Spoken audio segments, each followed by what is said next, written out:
In the pale blue hush of a winter dawn, the forest near Güstrow held its breath. The trees stood still, coated in snow and silence, as a young man adjusted his skis and felt the weight of the cold air filling his lungs. His name was Frank-Peter Roetsch, a quiet force from East Germany who would one day conquer the most punishing sport on ice, the biathlon. The rifle on his back gleamed faintly in the rising light. The snow beneath him crackled softly, and somewhere in his chest, a dream was beginning to burn. He wasn't chasing fame, nor fortune, only perfection. The kind that comes from 1,000 repetitions, from mastering chaos, from finding stillness when your heart pounds like a drum.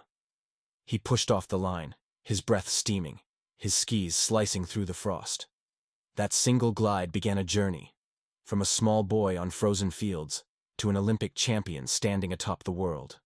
Along the way would come relentless training, cold mornings, the weight of expectation, the pressure of a divided nation, and moments that would test not only his body but his spirit. This is the story of a man who carved his name into ice and memory, who showed that greatness is not born in noise, but in quiet determination.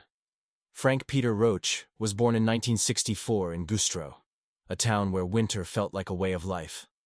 Snowdrifts piled high against the wooden fences, and the rhythm of the season shaped everything: work, play, and dreams. His father worked in the mines, his mother kept the home steady, and from them he inherited an unspoken lesson: discipline. His older brother was an athlete too, strong and admired. Watching him glide through snow sparked something deep inside Frank-Peter.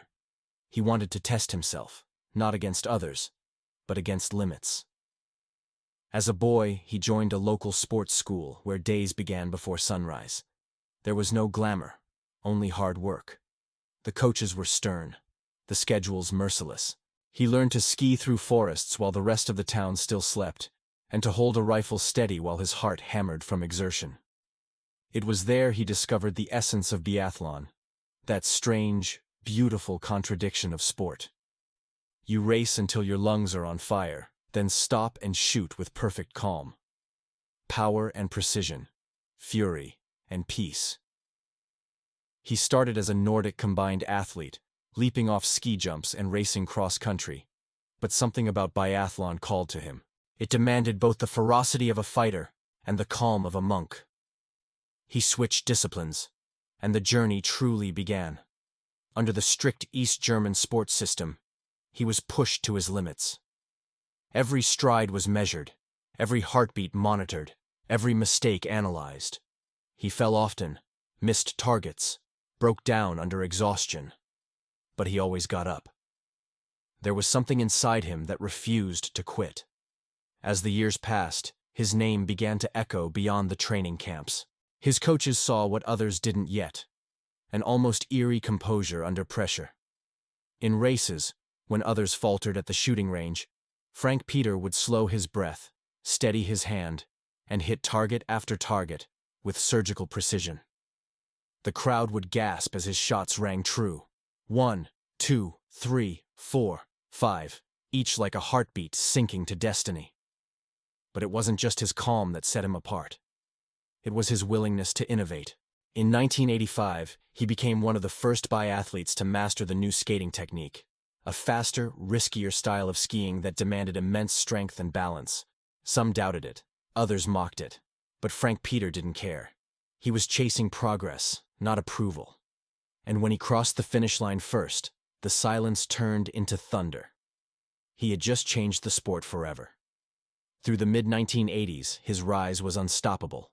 The medals began to stack up: World Cup titles, World Championship golds, relay victories. But behind every triumph lay countless unseen moments. The 5 a.m. alarms, the freezing hands gripping the rifle, the blisters, the isolation, the constant push for one more second, one more hit. Some nights, he sat alone in his room, the cold pressing against the window, wondering if the price of greatness was too high. Yet every time he found his answer in the morning, out there on the snow, where everything made sense again. And then came Calgary, 1988. The Winter Olympics that would etch his name into legend. The opening ceremony lights shimmered on his face as he carried his nation's flag, the weight of history resting on his shoulders. The world watched as the East German champion took his mark for the 20-kilometer race. The conditions were brutal. Wind whipping across the shooting range, icy hills that punished even the strongest. But Roetsch moved like a ghost on the snow. Each stride was poetry, each shot a declaration. When he crossed the finish line, the clock confirmed it. Gold. Days later, in the 10-kilometer sprint, he did it again.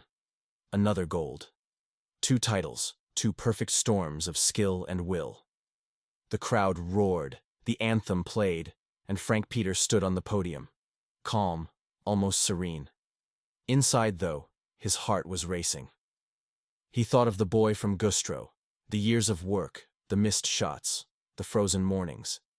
He had arrived. But the journey didn't end with victory. Greatness has its shadows. After Calgary, the weight of expectation grew heavier. Every race felt like a test to prove he still belonged at the top. Injuries came, fatigue crept in, and the world around him began to change. The Berlin Wall fell, and with it, the old East German sports system collapsed. The structure that had shaped his life was gone. He found himself in a new world, united Germany, new teammates, new rivals, new rules. It wasn't easy. At the 1992 Olympics, he raced again, but the results weren't the same. Age, time, and transition had caught up. Yet even in defeat, there was dignity. He crossed the finish lines, knowing he had given everything he had. The medals, the fame. They were only symbols. What truly mattered was the journey. The boy who once raced alone through frozen woods had become a man who knew what it meant to persevere. When he finally retired, he stepped quietly into a new chapter. He began mentoring young athletes, sharing stories of struggle and courage. He spoke not about medals, but about mindset. How to face fear, how to breathe through chaos, how to aim true when the world around you shakes. Later, he worked in sports marketing and as a commentator, his calm voice guiding new generations through the sport he had helped shape. And though the snow has melted from his racing tracks, his legacy remains. His story is told not only in numbers, Olympic golds, World Cup wins, but in the way he changed the rhythm of biathlon itself. He showed that to win is not to overpower others, but to master yourself. Imagine him now, older, wiser, standing on a quiet winter morning. The forest is still, the air sharp.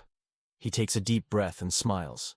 The fire that burned in him all those years ago still flickers, not for glory, but for gratitude. Because Frank-Peter Roetsch's story is more than a tale of victories. It's a testament to persistence, to evolution, to the belief that no matter how cold the world becomes, the heart can burn bright enough to melt through anything.